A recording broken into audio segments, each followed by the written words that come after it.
In our first reading today from Malachi, we hear about this day of the Lord.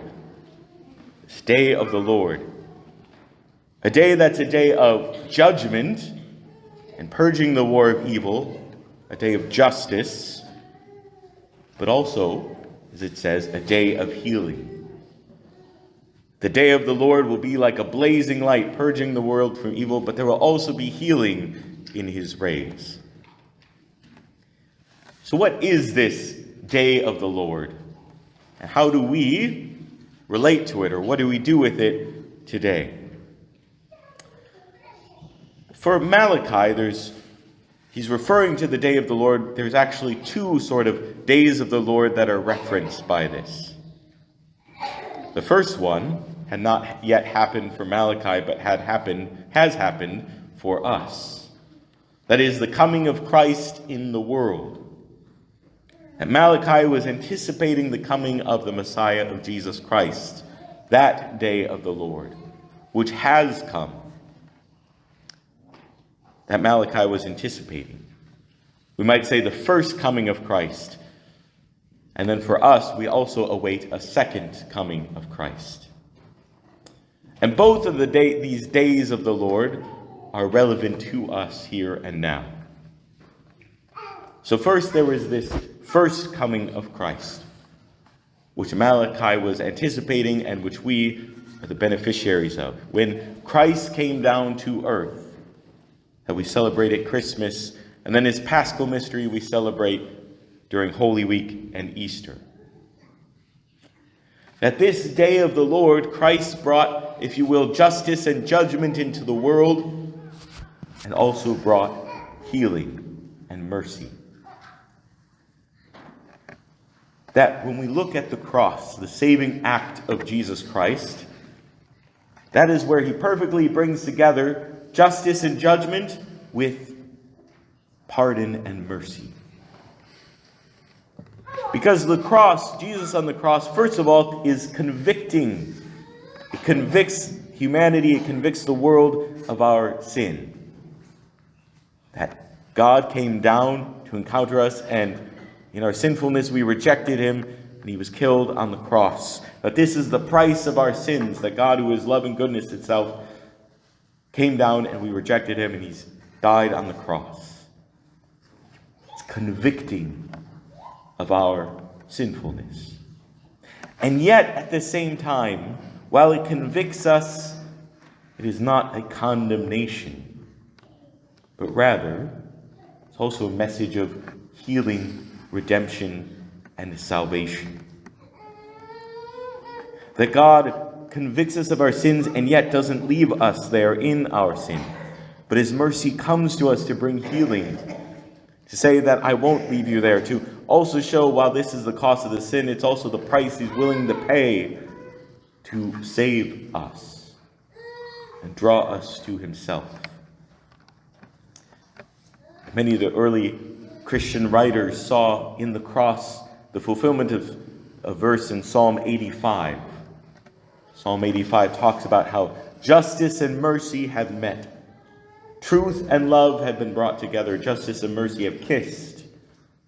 This perfect balance, this perfect union of while there's judgment and justice and truth, there is also love and grace and mercy. And so that day of the Lord that has happened for us is still unfolding in our lives, still has effect for us here and now. But then there's also this other idea of the day of the Lord. Something that has happened, as we said, but yet there's still something of this day of the Lord that is still yet to come. What we might call the second coming of Christ, as Christ himself refers to, that the Son of Man will come again. So what do we do with that coming of Christ? Well, what we are not supposed to do is try to predict when it will happen. Jesus even says today, people will come and say, this is the end, this is it. And he says, probably don't listen to them.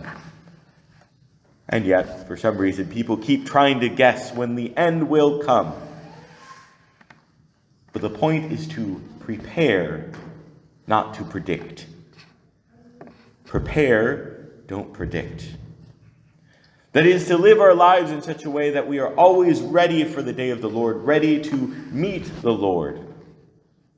Whether that's in his second coming, that may happen today, it may not happen in our lifetime, or the day of the Lord, my day with the Lord, when the Lord will take me from this earth and bring me before him, where I face the Lord's judgment. Last week I talked about memento mori, the spiritual practice in Christianity of remembering death. To remember that one day my life will end, that one day I will stand before the Lord. And so this prepare to always be ready to meet the Lord and live in such a way, to be ready because we don't know when that day will be. But for us is to remember that the day of the Lord that is to come, again, is both something of conviction of my sin, but also of mercy. And when we stand before the Lord on that day, whatever that day will be for us, that God will convict us and show us our sin, and even all the unseen effects of it, the ways our sins rippled out into the world and affected others. But also, and I would say even more so, a day when God also reveals his providential goodness, his mercy. All the hidden ways that he brought healing into the world to minimize the effects of my sin, to bring healing into the lives of others who may have been hurt by my sins, and that by his grace to also show the unfolding effects of my small acts of devotedness and faithfulness. The beautiful thing in God's providential goodness, and the message of the gospel of good's triumph, is that even my smallest acts of charity, if given over to the Lord, if given with great love, that God can unfold unknown and unimaginable wonders of goodness in the world that we probably won't see in this life.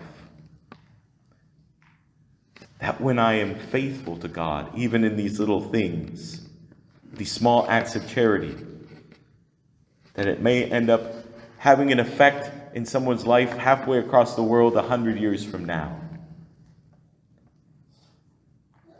It's like the loaves and the fishes story.